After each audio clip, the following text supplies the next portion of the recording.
You had mentioned that you have three children. Two of your children, they were born before their father passed.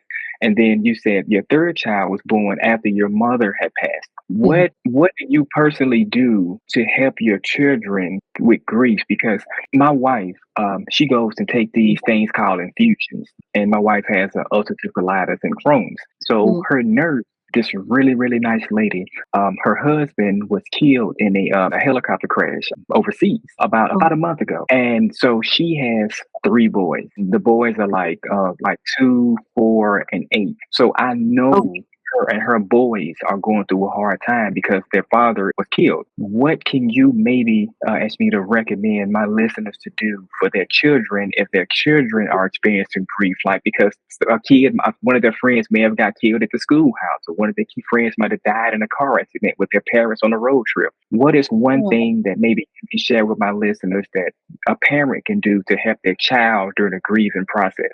Children developmentally, like you mentioned, these kids are like 2, 4, and 8, right? So developmentally, kids at that age are not able to sort of make sense of death. But having said that, from my own personal experience with my daughter, who was 6 when my husband, she just turned 7 when my husband passed away, they are more, for her, it was more about, she's visual, she's seeing things happen in front of her. She saw her father deteriorating. She saw him changing from this person that she knew to a totally different person. And what we did on our part was keeping our communication open in the sense of keeping it developmental, keeping it respectful for that age. So going back to that whole on a needs basis kind of a thing. My children do not need to get involved into that, the emotional side of it, but I do need to give them facts. So as long as they have the facts,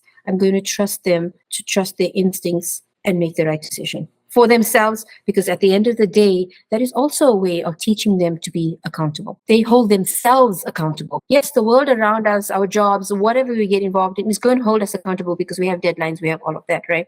So that's a secondary accountability, or like a secondary way of being accountable. But fundamentally, I think we all need to be accountable to ourselves. And how do we hold ourselves accountable?